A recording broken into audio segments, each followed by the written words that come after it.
My name is Amina Al-Rashid, and to this day I still wonder how I am alive. I was born a princess, surrounded by luxury, but also by shadows, when I discovered a filthy secret among ministers of my own kingdom and tried to expose it. I received a silent sentence, a sentence of death. That night, I heard my name whispered by the palace guards. That was the moment my world collapsed. I ran into the desert without looking back, feeling the scent of fear mixed with the hot sand. I should have died there. But in that endless emptiness, I found something, or rather, someone, who changed everything. Charlie Kirk always talks about how God transforms persecutors and fugitives, and I am the living proof of that. Before I continue my story, check if you are already subscribed to the channel. Leave your like, and tell me which city or country you are watching from. This helps me see how far my testimony is reaching. When I close my eyes and try to return to the beginning of everything, I can still feel the weight of the place where I grew up. My kingdom, that small territory wrapped in gold, ancient traditions, and rules that could never be questioned. For those who saw it from the outside, it was a paradise shining under the Gulf sun. But I grew up learning that not every shine comes from light. Sometimes it is born from the flames of a shadow that no one dares to challenge. The marble palaces looked eternal. The crystal-clear fountains gave the impression of a people at peace. And the spice-scented streets told a story that foreigners loved to hear. But I grew up inside the walls, where the truth was different, where obedience was the only form of survival, and where even silence was afraid of being heard. I was a princess, yes, but from early on I understood that titles protect no one when power stands above morality. I remember walking through hallways far too large for a child, always accompanied by eyes that were not only watchful, they were evaluators. I was observed at every moment, from the way I smiled to the questions I asked. And I asked many. I asked about laws, about justice, about what ruling a people really meant. I thought my father was proud of my curiosity. Today I know that, to him, my restless mind was the beginning of a problem. Even so, my childhood was carefully shaped to look perfect. Private teachers from around the world, formal training, etiquette lessons, language studies, but there was a constant feeling of living on a stage, everything calculated, everything rehearsed. I was an important piece in a board game I did not yet understand. I grew up hearing that the honor of the family stood above everything, that the name Al-Rashid was both a shield and a sentence. That phrase only made sense the day everything began to fall apart. I was not looking for anything forbidden that day. In truth, I was only trying to escape the heavy silence hanging over the palace, ever since political rumors began to circulate. That environment, always so rigid, seemed even more tense. Without meaning to, I entered the room where confidential documents were kept. It was a place I should not have been, but the door was slightly open, and when the wind knocked a paper to the floor, something inside me made me pick it up. That was when I saw, for the first time, the kind of filth hidden behind the marble walls. That paper contained numbers, signatures, secret agreements, and above all, it showed the involvement of men very close to my father in something I could not ignore. My blood froze, as if someone had extinguished the sun outside. Everything there was wrong. I was not naive, but I never imagined corruption was so deeply rooted in the heart of the government. My first reaction was to run to my father, thinking he would be as horrified as I was. I entered his room with a mix of fear and courage, holding the papers as if they were proof of an irreparable sin. And I remember his expression when he took the documents from my hands. It was not surprise. It was not indignation. It was something I had never seen before. Exhaustion, maybe, or irritation, that I had found what I was never meant to see. He looked at me with a heavy silence, and for a moment I thought he would thank me for warning him. But what I heard was completely different. "You have dishonored our family, Amina." Those words pierced my soul like blades. Who only tried to do what was right. I, who believed in the justice he claimed to defend. In that moment, I realized I was nothing more than an inconvenience, a voice that should not exist, a threat to the false harmony they had built. After that, everything changed far too fast. The whispered conversations grew through the hallways like wind before a storm. I saw different looks, harder, more calculated.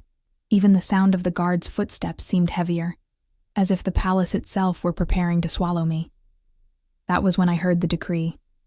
Not directly, because nothing in that world is ever spoken openly. But I heard enough, through half-open doors, through the frightened eyes of a loyal servant. The princess must disappear. I remember the physical impact of that phrase on my chest. It was not a metaphor. It was real. My own name, my own identity, were now a threat that needed to be eliminated, so everything could return to the usual false balance. In that instant, I made a decision no one would ever imagine from a princess. I would run. I would run far from that gold that now felt like a prison. The night of the escape felt like living inside a distorted dream. I exchanged my luxurious clothes for simple fabrics, hid my face with a common veil, left behind jewelry that meant so much to others, but had never meant anything to me. I walked through the hallways as if the floor could betray every step. I passed through the side doors of the palace, following paths I knew only because I used to secretly watch the nighttime movements when I was a child. With every move, fear accompanied me like a shadow pressed against the skin. When I arrived at the market, the lights were already dimmed. The stalls were lit by lanterns and small bonfires. I blended in with the crowd as if I were nobody. And for the first time in my life, being nobody was an advantage. I walked quickly, trying not to draw attention, but my heavy breathing betrayed my desperation. When I heard the first muffled cry in the distance, I knew they had noticed my absence. Then came other sounds. Horses, hurried footsteps, the clinking of weapons being held. They were coming. For me, that was the first time I felt adrenaline rush so strongly it seemed to replace the blood in my veins. I saw a small horse tied beside a mud house, and even without knowing exactly how to ride perfectly, I climbed onto it as if my life depended on it. And it did. The animal began an instinctive run, cutting through the warm night wind, while I heard behind me the lanterns being raised and the guards calling to each other, all mixed with the muffled sound of orders I didn't want to decipher. The desert swallowed me like an open, silent mouth. The sand beneath the horse's hooves seemed endless, and all I could think about was continuing. The early morning chill was the first cruel surprise. My body trembled, my teeth chattered, and each gust of wind seemed to pierce my bones. When the sun began to rise, the second blow came. The merciless, punishing heat. I felt my skin burn, my lips crack, my throat dry out to the point of burning. I had no water, no food, no direction. I only had the desperate will to survive. I rode until the animal could go no further. When it stopped, I collapsed too. I remember trying to walk a few more steps until my legs gave out. The surrounding dunes seemed to grow like gigantic walls. The world began to lose its shape, becoming blurry, distant, almost silent. My knees gave way and my body fell onto the hot sand. And there, between life and nothingness, I felt that everything was ending. That's when I lost consciousness. I woke up to voices, strange voices. Voices in English. For a moment, I thought I was dreaming, imagining things, but when I felt hands gently touching me and shadows moving above me, I realized something completely unexpected was happening. I slowly opened my eyes, and the first image I saw was of a Western-looking man with a look full of genuine concern, then other people. Different faces, gentle expressions, a group of missionaries traveling through the desert to help nomadic villages. My heart raced. I panicked, trying to get up, thinking they might be there on orders from my kingdom, perhaps sent to take me back. But the man who seemed to lead the group, an American named Michael Carter, a missionary doctor, raised his hands without touching me, like someone trying to calm a wounded animal. His voice was low and calm. He said I was safe, that they didn't want anything from me, that they only wanted to help. I couldn't believe it. Strangers crossing the desert out of love, out of faith? That was completely outside the reality I grew up in. They gave me water, covered me with a light cloth to protect me from the sun, and someone, I don't know who, prayed softly beside me. That silent prayer, it moved me in a way I can't explain. It seemed like such a simple gesture, yet so full of something I had never felt before. It wasn't self-interest. It wasn't obligation. It wasn't fear. It was care. A care that asked for nothing in return. And it was there, on that hot sand, surrounded by strangers I never imagined I'd meet, that my life took its first major turn, the first of many. And it is precisely here that the story begins to change in ways I could never have predicted, because what happened after that moment was even more intense, more dangerous, and profoundly transformative. When I awoke for the second time in that desert, I no longer felt only the weight of the sand on my skin. I also felt the weight of my own body, as if I had crossed an abyss with no return. Everything seemed blurry. The heat came and went in waves, and the sunlight burned like embers on my eyes. Only later did I realize that this was not just weakness. I was feverish. My whole body burned, trembled, ached. I felt trapped between life and death, between consciousness and delirium. Each breath seemed to drag an enormous weight across my chest. But what surprised me most wasn't the pain. It was the way those people, those foreign missionaries, cared for me.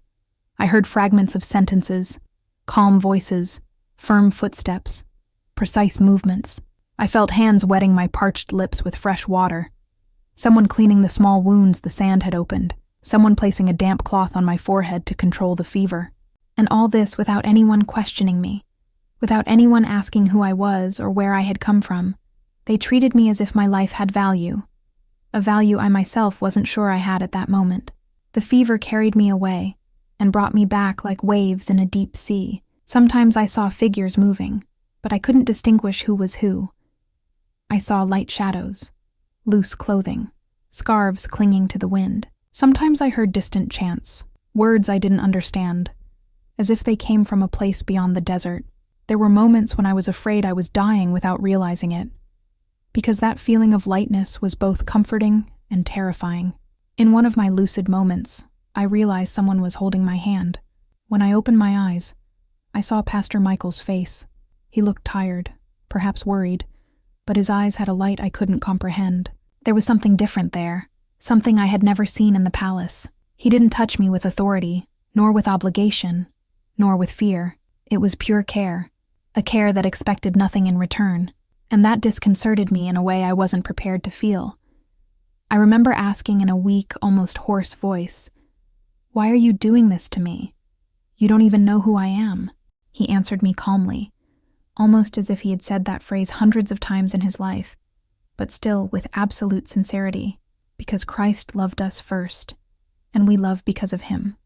I didn't know exactly what that phrase meant. Christ, love first, love without demands. It was all completely contrary to the world I grew up in, where every gesture had a price, every word a consequence, every relationship an interest. There, with me fallen on the desert floor, nameless, without titles, without strength, those strangers proved that there was a kind of love that didn't negotiate anything. It was strange, almost unsettling, as if a part of me, the part that always believed I needed to fight alone, was being forced to accept that there was another way, something completely new. But at the same time, I was afraid. I couldn't reveal who I really was. If they knew my identity, they might betray me, fear me, avoid me, or worse, put themselves at risk for my sake. I couldn't allow that. So I remained silent, hiding the truth I carried like a second skin. Every detail about myself seemed too dangerous to be spoken. As the days passed, my fever began to subside. The water they gave me gradually renewed my strength, and the place where I was, an improvised camp set up in the desert, began to take shape for me. They worked together like a family, even though they came from different countries. Each one had a role. Some prepared simple meals, others organized supplies, others attended to people who came from afar seeking medicine or prayers. I had never seen anything like it.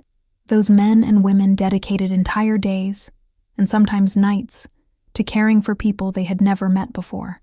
Poor people, sick people, frightened people, nomads traveling along ancient routes. They didn't judge anyone. They just helped, and that deeply impressed me. But even as I tried to understand who they were, something far more dangerous was approaching. I realized this on the third day, when I noticed strange movements among the missionaries. They spoke in hushed voices, exchanged worried glances, and hurriedly packed things into the truck. It was then that I heard the name that made me freeze inside. Fugitive. My heart pounded, as if it had been thrown against my ribs. Royal guards had been seen in a nearby village, asking about a young woman who had disappeared from the palace. I knew they were talking about me.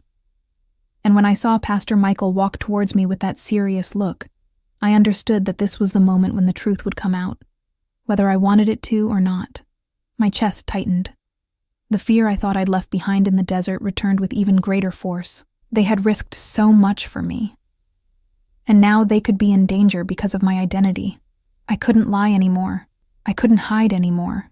So I took a deep breath and said in a firm voice, even though everything inside was falling apart, "I am Amina Al-Rashid, the ruler's daughter." The silence that followed felt palpable. The wind stopped. The conversations died down. Even the sound of the camp tarp swaying seemed suspended for a moment. They looked at me as if trying to understand if I was telling the truth or if it was a late, feverish delirium. I will never forget Michael's face.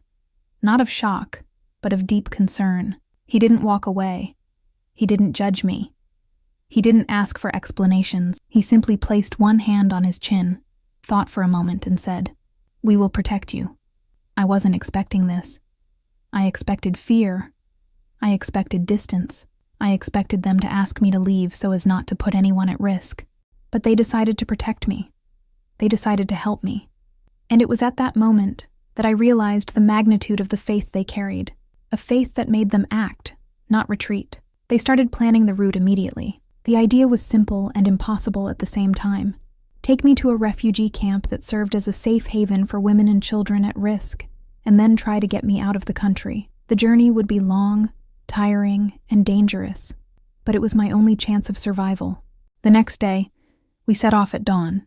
We walked for hours through dunes and dry land, and I felt increasingly connected to that group that owed me nothing, but offered me everything. As we walked, they stopped at a nomadic village where some families were waiting for assistance, and that was the first time in my entire life that I had seen love so practical, so active, so true. I watched as they treated children with fevers, elderly people with chronic pain, weary women carrying their children as if they were the only treasure they possessed. I saw Michael kneel to examine a boy who was coughing incessantly, and then quietly ask God to give that mother strength. And I felt something strange inside me, something I had never felt before. It wasn't fear. It wasn't guilt. It was peace. A gentle, almost shy peace, as if trying to find space in a heart that had always been full of tension.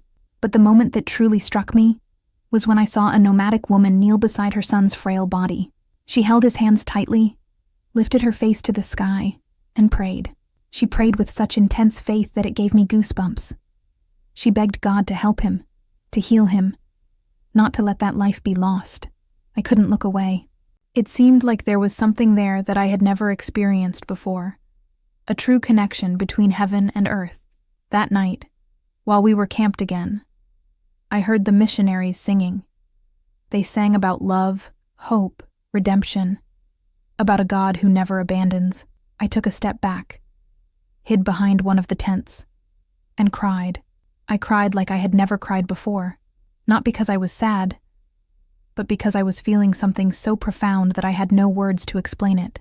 It was as if a tiny seed had been planted in my heart at that moment.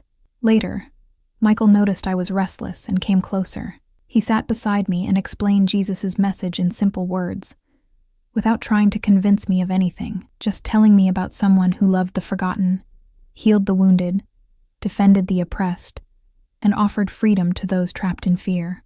I listened to every word as if I were receiving water after crossing an entire emotional desert. And in that instant, even though I didn't yet understand everything, even though my faith was still just a fragile sprout, something inside me changed. It wasn't a complete revelation. It wasn't an immediate transformation. It was just the beginning, but it was real, and it was right there, between the silence of the night and the glowing embers of the camp, that the story took a turn I could never have predicted. Perfect. Here it is. The exact continuation of the story, in first person completely. Race, emotional, persuasive, Cinematographic, following faithfully reproduces only the content of chapters 8 through 12, without adding anything that isn't already there, and without repeating anything that has already been said. I wish I could say that, after everything we had already been through together. Escape, fever, fear, discoveries, the desert would give us a respite. But I was about to learn that some moments in life push us straight into the fire, precisely to reveal what lies within us.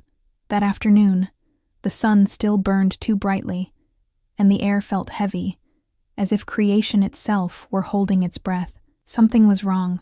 I felt it even before any words were spoken. It was as if the wind had changed direction, bringing a bitter memory of the palace behind me. Pastor Michael was the first to realize that the tracks we left behind might not have been erased by the wind. He watched the horizon with a different kind of attention, as if he sensed something approaching. I saw a tension on his face that I had never seen before. It wasn't fear. It was a sense of responsibility greater than himself, and that made my heart beat faster. Just before sunset, everything happened at once. The camp, which until then had seemed a safe place, was engulfed in a sudden noise. Hurried footsteps, muffled shouts, abrupt movements. When I turned around, I saw lanterns emerging from the dunes, like predatory eyes in the dark. There was no doubt. It was them. Guards of my kingdom, men trained to hunt, to intimidate, to capture even if it meant crossing the entire desert to do so. The attack was so fast that I only had time to feel the impact of the chaos around me. The tent tarps fluttered like broken wings. Utensils fell to the ground. Children cried, and men and women ran to protect those who were most vulnerable. The sound was a mixture of despair and courage, all happening at once. I was in the center of it, and each second seemed to multiply into many. My first instinct was to run to the front line and surrender. I thought that if I turned myself in, if I were captured, maybe they would stop. Maybe they would leave the missionaries alone. Maybe no one else would get hurt because of me. So I started moving toward the invaders, my chest tight and my heart pounding like a dry blow. But before I could move forward, I felt Michael's firm hand gripping my arm with a strength I didn't know he possessed. "No," he said, in a low, unyielding voice. "You're not going to do that." I tried to argue, but he pulled me back, almost lifting me off the ground. "You think your delivery is going to stop this? They're not here to talk. They came to hunt." It hit me like a shock. Hunting. It wasn't just about me. It was about what I represented. It was about control, power, silence. And because of that, everyone there was in danger. I felt such deep guilt that my whole body seemed to grow heavier. As we were pushed away from the center of the camp, I saw one of the missionaries fall to the ground, clutching his shoulder. He had been wounded. My heart sank. I wanted to scream. I wanted to beg forgiveness. I wanted to erase what I had caused. We fled in the dark, guided only by the distant flashes of lanterns and the increasingly faint sound of the invaders searching the camp. My feet sank into the sand as if the entire desert were trying to pull me back. Every step hurt. Every breath felt like a cry for help, and the guilt grew inside me like an even more arid inner desert. "They are suffering because of me," I whispered, almost voiceless. Michael stopped, grabbed my shoulders, and looked straight into my eyes. "Don't say that. You are not the cause of this violence. The evil they follow is, but you are not." I wanted to believe. I truly wanted to. But at that moment, all I could feel was an unbearable mix of fear, shame, and helplessness. So, for the first time since leaving the palace, I did something I never imagined I would do. I spoke to God. I didn't know exactly who he was. I didn't know how I should pray. I didn't know if he would hear me.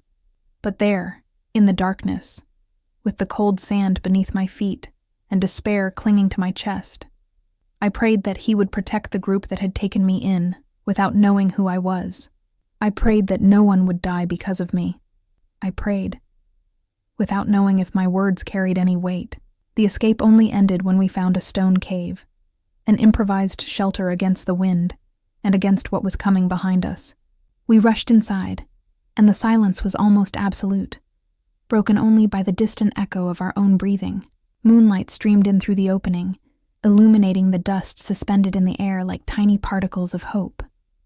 It was there that, for the first time, I asked with a choked voice, "This God, does he listen to fugitives?" Michael took a deep breath, sat down beside me, and replied with a calmness that seemed like an ancient truth. "Especially fugitives." Those words hit me in a way I wasn't prepared to feel. I curled up, hugged my knees, and simply let the silence envelop me. But it wasn't the silence of before, the silence of fear, of abandonment, of emptiness. It was a silence that seemed to listen, a silence that seemed to embrace, a silence that seemed to answer without saying a word. So I made the first sincere prayer of my life. It wasn't beautiful, it wasn't eloquent, it didn't follow any rules of my old world. It was just the raw truth I carried inside me. I said I was afraid. I said I didn't know what to do. I said I didn't want to see people suffering because of me anymore. And I asked, with a vulnerability I had never allowed to show, that God be with me, even though I didn't understand how that worked. After that, something changed. It wasn't an explosion, nor a revelation, nor a vision. It was more like an inner breath, a small but real relief, as if someone had turned on a very soft light inside me, in the place where before there was only darkness. I didn't know at that moment what it meant, but I felt it. And that was enough. At dawn, we reunited with the rest of the group. They were exhausted, some injured, but alive. When we gathered, I felt a tightness in my chest, that kind of emotion that makes your eyes burn before any tears fall. They had fought, they had fled, they had hidden, but they were there, as if each one had decided that continuing was more important than fearing. We continued our journey, and the road took us ever closer to the border of the neighboring country. The hope of finally reaching a safe place was almost palpable. But, as I was learning, some battles appear just when we think we are about to rest. As we approached the border, our bodies weary and our clothes covered in dust, we saw something that made my heart stop for a full second. Guards, several of them, armed, alert, occupying the crossing point as if they were waiting for us. The air grew thick. I felt the tension pierce through the group like a silent blow. That's when I knew there was no running away anymore. The fear was still inside me, of course. But something new was there too, something that had been born in the cave. I took a deep breath, felt my feet firmly on the ground, and took a few steps forward. Michael tried to stop me, but I raised my hand to show that I needed to do it. I stood before the soldiers, not as a victim, not as the princess who had fled, but as someone who had crossed the desert inside and out. And when I spoke, my voice did not tremble. "I am no longer who you remember me to be." They moved to capture me. But at that moment, something unexpected happened. The missionaries appeared around me, some showing documents, others speaking firmly, testifying that I was under international protection. It was a tense moment, as if the air were about to explode between opposing forces. Their authority and the courage of these men and women who had decided to defend me. In the end, due to external pressure and because they didn't want to create a bigger conflict, the guards allowed me to cross the border. When I took my first step in the new country, something inside me finally breathed a sigh of relief. But the story didn't end there. Months later, already living in a Christian shelter in southern Europe, my life seemed completely different. I studied the Bible every day, helped refugees, learned more about the God who had reached me in the middle of the desert, and I prepared for baptism, something I never would have imagined years ago. But it was during this time of rebuilding that I received the news that would change everything again. My father had fallen ill, my kingdom was plunged into political chaos, and my family was falling apart without me. Suddenly, a dilemma so profound arose before me that it seemed to tear my chest apart from the inside out. To stay where I was, safe, free, or to return to the place I had fled from, to return to the territory where my name had already been marked by a sentence, to return to a people who might reject me, but to return not as a princess, to return as a missionary. The decision came like a gentle but firm flame. I knew I needed to return. The final image of this chapter of my story is one I will never forget. Me walking through the desert again. Not running away, not hiding, but going to meet what God had placed in my heart, the open sky above me, the warm wind bringing memories and promises, and my firm steps on the sand. And I said to the camera, to you, to whoever was listening, the truest words that have ever come out of my mouth. I escaped sentencing and found the truth. Now, I returned to bring that truth to my people. But of course, this return didn't bring only hope. It brought risks, dangers, new persecutions, new unlikely allies who began to emerge from the shadows. And a question that still echoes within me to this day: could a former runaway princess bring the love of Christ to the most dangerous place on earth? When I look at everything that happened, every step in the desert, every night of fear, every encounter that seemed simple and ended up changing my destiny, I understand something I didn't see before. Nothing was by chance. It wasn't luck. It wasn't coincidence. It was divine direction. I ran away believing I was running from death. But in reality, I was running towards the most important encounter of my life. I lost everything the world said was essential: position, wealth, security, control. But in losing all that, I gained what no throne could offer me. I found peace. I found purpose. I found the one who saw me when no one else did. And today, as I walk towards where God sends me, I know that my story is still being written, and perhaps in some way, it's touching yours too. If you've made it this far, I want to thank you from the bottom of my heart. I only ask one small thing, but it makes a huge difference to us. Check if you're already subscribed to the channel, leave a like, and if this story resonated with you, comment right now. I love Jesus down here. I'd love to see how many people are experiencing this same spiritual awakening. And before I tell you, in the next video, how did it all really begin? Do one more simple thing. Put your city or country here.